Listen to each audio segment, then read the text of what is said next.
So today we're going to be covering Foley catheter insertion. Your step one is always to verify the provider's order. So I see that I've got an order for my patient, Gladys Stevens, date of birth 216XX, to insert a Foley catheter. The provider will write the indication because we don't want to put Foley catheters in anyone just for any reason. It has to be for a specific reason. For example, this patient was admitted with heart failure, and because of her worsening condition, she now is having an increase in BUN and creatinine. So that tells us that she has an impaired kidney function and that we want to closely monitor the amount of urine that she's putting out. So that would be the indication for this patient. Other indications to insert a Foley catheter might be a neurogenic bladder, and that's a patient that maybe has a neurological injury of the spinal cord where they've lost control of the bladder. Critical care patients, if they've got impaired renal function, if they've had trauma with any loss of fluid, we might want to closely monitor their urine output. So we have to look at the indication why we're putting it in our patient. Before I'm going to go into the patient's room, I'm going to gather all the supplies that I need so that I can do everything at once. So I'm going to grab a Foley catheter tray. Now these, unlike when you give an injection, they're in French. So you want to make sure you grab the appropriate size catheter for your patient. Typically for an adult, a 14 or a 16 French will be just fine. The lower the number, the smaller of the diameter of the tube. So for example, for a pediatric patient, you might need a 10 or 12 French. This is a 14 French and this is just fine. You also want to make sure that the expiration date is okay, and I see this one doesn't expire till next year, so we're okay. If my patient had a latex or iodine allergy, I'd need to make sure that this kit was iodine and latex free. This is both, so we don't need to worry about that, but we will assess for allergies. The other things that I need for the room is I'm going to be providing and doing pericare before I do it. So use whatever your hospital has for providing pericare. That might be washcloth, soap and water. It might be wipes. So use whatever the hospital policy is. I'm going to need gloves, clean gloves, and hand sanitizer. So I've got all of that ready to go.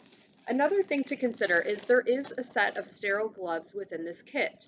However, they're medium sized. I wear a size 7 sterile glove, so these will work fine for me. However, if you've got very small hands or very large hands, you will need to grab your own sterile gloves in the appropriate size for you. Okay, so now that I've gathered all my supplies, and I verify the provider's order, I'm going to go ahead and walk into the room and explain what I'm going to do. Now this patient today is a female patient, so I'll show you in a different video the differences that we use for male and female Foley insertion. Okay, let's begin. Make sure you're able to see everything, okay? All right, I'm going to knock on the door. Hi, Miss Gladys. I provide hand hygiene. My name is Megan, and I'm going to be your nurse today. Before I begin, can you please tell me your full name and your birthday? And she says Gladys Stevens, 216XX. So we've got the right patient. Miss Gladys, are you allergic to anything? And she says morphine. Okay. I typically will ask, do you have any iodine, shellfish allergy, or latex allergy if you have a latex kit? Now, I don't, but I still will ask those patients. And she says, no, she does not have any allergy. Okay, so Miss Gladys, your physician ordered for me to put in a Foley catheter. And what that is, it's a small tube that will go into your bladder and it will drain your urine so that we can monitor your fluid and electrolytes and your urine output more closely. It should take about 5–10 minutes. It shouldn't be painful. It may be a little bit uncomfortable going in, but please let me know if you have any pain. Do you have any questions for me about this procedure? She says no, she's okay with us to proceed. Okay, so I've already done hand hygiene, but I am going to go in and put on my gloves. At this point, I'm going to close the curtain, provide privacy for my patient, and I'm going to look for the urinary meatus as I do, sorry, you can't really see me, as I do the pericare, okay? So I'm going to expose my patient where I need to. Typically with female patients, we want them to bend their knees and kind of let their legs butterfly out. Unfortunately, with this mannequin, she doesn't do that, so we can improvise. And you may have a patient that has stiff joints that you'll just have to work with them, so that's okay. So we'll try to have her I can see now her urinary meatus. So I'm going to go ahead and take my wipes, and I'm going to do some pericare, wiping from front to back. And again, I'm looking for the urinary meatus that I know that I'm going to be inserting the catheter into. So front to back, making sure she's nice and clean. Okay, so it's clean, and I've located the urinary meatus. Okay, so now we're okay to begin. I'm going to show you on this model since this is what you will be testing on. Okay, so now I can take off my gloves. Throw them in the garbage. There they are. And now I'm going to perform hand hygiene again. Okay, I like to use the bed, and you should use the bed for your sterile kit, for your sterile tray. One side of the Foley catheter is perforated. I've already assessed this for expiration date that it's the appropriate size and that it does not contain anything that she's allergic to. This has iodine sticks to clean, so that's why I asked her if she had an iodine allergy. Okay, I typically like to, once I have it open, I'll use this bag as my garbage, so I'll kind of fold it over itself, and I'm going to leave it right here at the edge of the bed, because after I clean, I can just put my dirty stuff right into that, okay? I don't need this outer one. Some of the Foley kits will have an education pamphlet for you to leave for your patient on the bedside table that explains more about the catheter. So if your kit does have that, you would leave it and you would educate your patient at the end. Our kit does not have that. Okay. So now with my sterile kit, you can see it's kind of tucked in there. So like we do with our sterile dressings, we always want to open it away from us. Okay, so I'm going to kind of show you on the bed how to open the sterile kit. This will be right in between your patient's legs. Okay, so I'm going to put my kit down. Like I said, typically your patient's legs are spread wide, so you've got a little bit larger area to work with. I don't necessarily, but we're going to do the best we can. So now I'm going to open the kit away from me. Okay, now there's two sides. Remember, you always have that 1-inch border around the edge. I'm going to open up the left side and then the right side. Being careful not to touch anything to the sterile field. And now I'm going to open the last one closest to me. And there's my sterile field. So we want to be careful not to touch anything within it. On top of there, you do have your sterile gloves. So I'm going to go ahead and take those out, and I'm going to remove them for just a moment and put them right here. Okay, now inside your kit, you have two different things. The first thing is an extension of your sterile kit that will go between your sterile field and your patient. Okay, so remember, I have about, if you can see, about a foot between where my sterile kit ends and where the actual vagina of the mannequin is. Okay, so you have a room that you can use to put that extra extension on. I don't have quite as much room because I'm using the model, but I'm going to do the best I can with you. Okay, so I'm going to touch that shiny side that's going to go down, and I'm going to kind of let it flop open. And at this point, you can hold the shiny side underneath. You're going to ask the patient to lift their bottom if they can, and you're going to slide this extra extension of the sterile kit underneath their bottom. So if she lifted it up, I just place it underneath. And what that did is it just provided me an extension of my sterile field. So if my catheter should hit it, it's not going to contaminate it by touching the sheath. It's still going to be within the sterile field. Now you'll see in the kit you also have this piece, okay? This is an additional piece that you can use over the patient's vagina. I typically do not use this, okay? So I just throw that one away, okay? So now I have my sterile kit, okay? I can't touch anything in that kit until I'm sterile myself, okay? So now is the point when you can go ahead and put on your sterile gloves. I'm going to just kind of flip this a little bit so you can see me putting on my sterile gloves, and then I'll turn it back to the table. Okay, like I said, these are a size medium. So just like how we do in a sterile dressing change, you've got that 1-inch border. Go ahead and go underneath and open it up. Okay, I like to put my dominant hand on first so I can touch that cuff and slide my hand in. Okay, I've taken off my watch and my bracelets because this is a sterile procedure. I also have my hair up, so you need to make sure. Now with my second glove, I'm going to go underneath the cuff and hold it up and slide my hand in so that I'm now sterile. Okay, now I'm sterile. Okay, so I'm going to kind of move this back with my foot so you can see what I'm doing while I'm staying sterile. So now I can touch what's in my kit. So you've got a few different things. You have iodine, which is what you're going to be using to clean your patient. So I can go ahead and open that up so I can be ready to take them when I'm ready to clean. I actually like to take them out of the package even though it kind of can get messy, just because sometimes it's easier when you're ready to clean. So if you want to do that, you can. You can also just leave them in the package like this. Either way is okay. I am going to take them out and leave them like in the tray that's sterile so that's ready for me to grab. Now there's two other syringes that you'll note that's in there. One is lubricant and one is saline. And the saline is so that we can inflate that balloon that's going to anchor the catheter in the bladder. You can tell which one is saline and which one is the lubricant just because typically this one, it's fluid. You can see in this one as a heavier solution. So now what I'm going to do very carefully is that I'm going to lift up this tray. I'm going to place it down on the extension of my sterile field. Okay, and I'm going to attach this to the Foley catheter.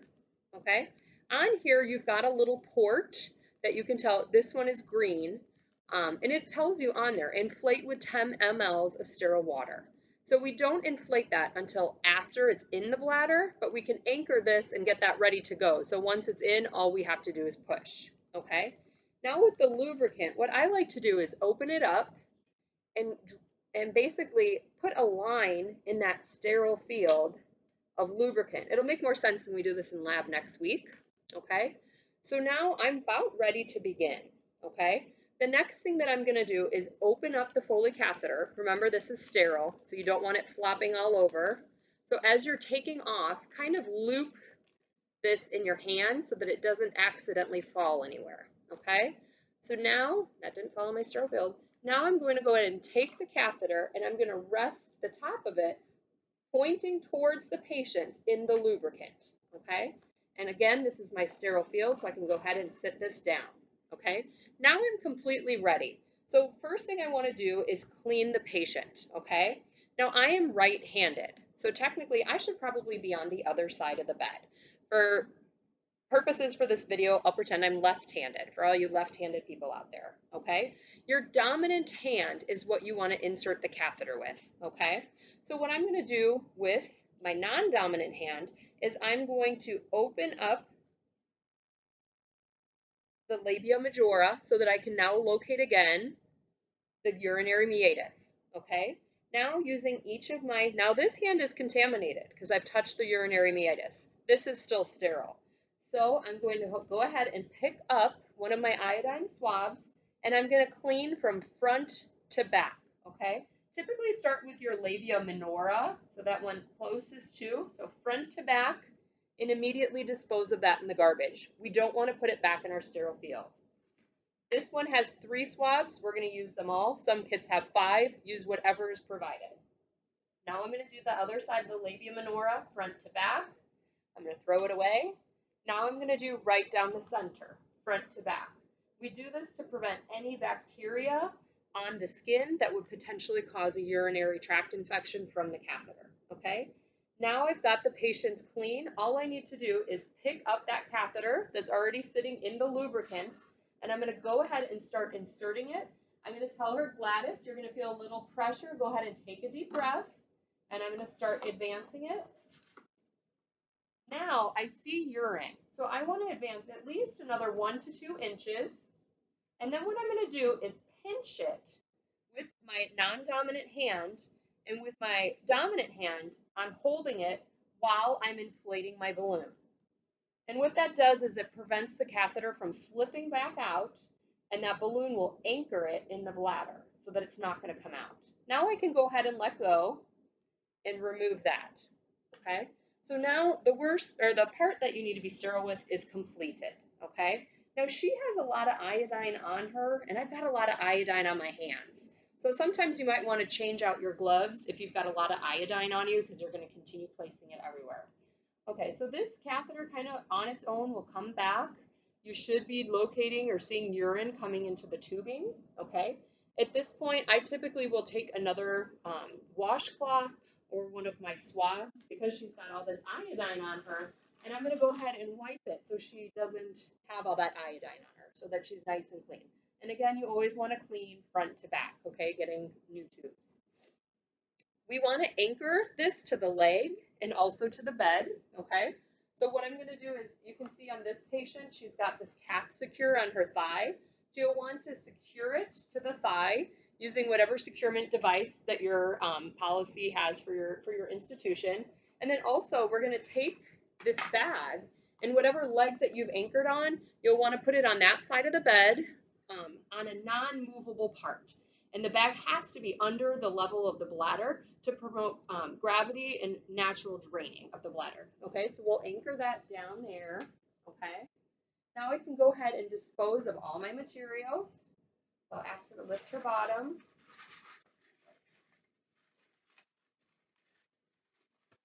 Okay, so I've got all of my garbage that I'm going to go ahead and get rid of. And now I always want to go back and I'm going to reassess my patient. Now I definitely have iodine on me, so I'm going to go ahead, take off my gloves, perform some hand hygiene. Okay. I personally would probably put clean gloves on at this point just because she's still exposed. You're going to be touching her a little bit. You could do the pericare now at this point with clean gloves if you want to do, or with the sterile gloves. It doesn't really matter. But I'm going to get her covered and I'm going to assess her. Okay. So I'll say, Gladys, you did wonderful. We're all done. I'm sorry. I know that's uncomfortable, but you handled it very well. Let me get your head back up for you. Here's your call light. I'm going to pull the bed down to the lowest position, make sure that it's locked. And then the things that I also want to assess on her is the amount of urine that came out after I inserted it. So you typically, that first time you put it in, will empty it, wait till it completely empties the bladder, and then you're going to use a graduated cylinder to empty the Foley catheter, okay? The things that you're looking for in the urine, what color is it, okay? It should be a nice pale yellow, but it could be from tea color to orange to yellow to brown, depending on what's going on with your patient. The amount of urine, the characteristics of the urine. Is it clear? Is there sediment in it? Is it cloudy? How the patient tolerated the procedure. And you'll need to document all these things. So you'll document the French. So we inserted a 14 French Foley catheter on the first attempt. We adhere to the CAUTI precautions to prevent her from getting an infection by using sterile technique, by performing pericare before and after, and that only that we put it in for a reason that she needed it. So the indication was an appropriate indication for a Foley catheter. So that's really it. So we'll go back, reassess our patient. Miss Gladys, is there anything else that I can get for you today? She said she's doing fine. So go ahead and take off my gloves, perform hand hygiene, and that's it.